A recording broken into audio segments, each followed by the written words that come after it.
Tomato, పచ్చిమిర్చి, కరివేపాకు, ఉల్లిపాయలండి 1/4 కిలోవు. ఇదిగోండి రొయ్య అండి, రొయ్య పొట్టు.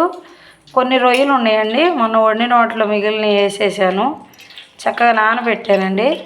నానబెట్టి చక్కగా కడిగేసుకొని నానబెడితే ఏమవుతుందంటే ఇసుక అంతా పోయింది ఆల్మోస్ట్. ఇంకొంచెం ఏమన్నా ఉంటే అడుగున పేరుకుపోద్ది. మనం చక్కగా ఇట్లా రొయ్య పొట్టు కారం పొళ్ళు కొట్టుకోవచ్చు, ఉల్లిపాయ వేసి ఇగురులాగా వేసుకోవచ్చు అండి. చాలా టేస్ట్గా ఉంటుంది. ఈ నీసు స్మెల్కి కొంతమందికి ఇష్టంగా తింటారండి.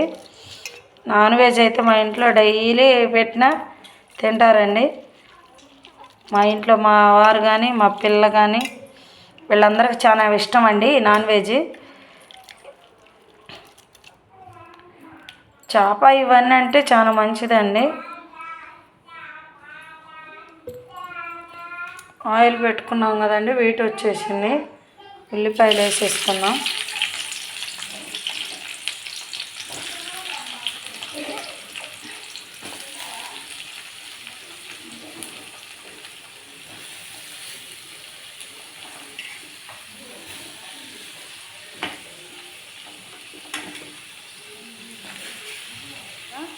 టమాటా కూడా ముందుగా కట్ చేసి పెట్టుకుని టమాటా కూడా వేసేసుకున్నాము.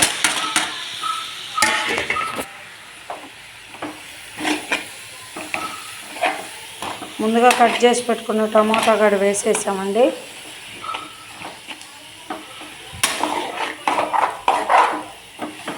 బాగా వేగుతున్నాయి కదండి, చూడండి ఇక చక్కగా వేగుతుంది.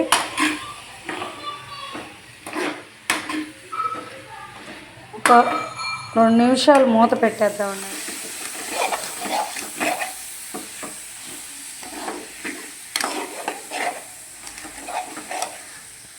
వేగిపోయింది కదండి, చక్కగా ఇవ్వండి.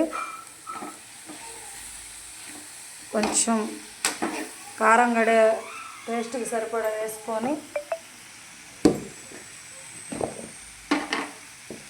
కారం అయితే ఇది బాగా ఘాటు ఉంటుందండి, నేను చెప్తున్నా కదా.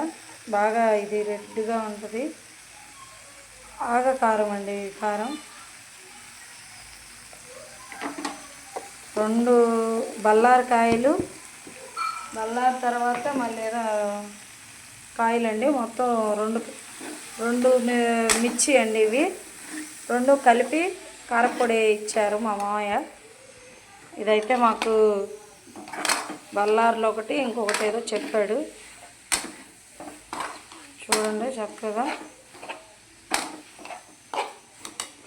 రొయ్యల కర్రీ చూడండి అండి, చక్కగా ఉడుకుతుంటేనే ఆ స్మెల్, మంచి ఫ్లేవరు. ఎండి రొయ్యకి చాలా టేస్ట్ వస్తుందండి. ఎండు రొయ్యి వండే విధానం కూడా బాగా తెలియాలండి మనకి.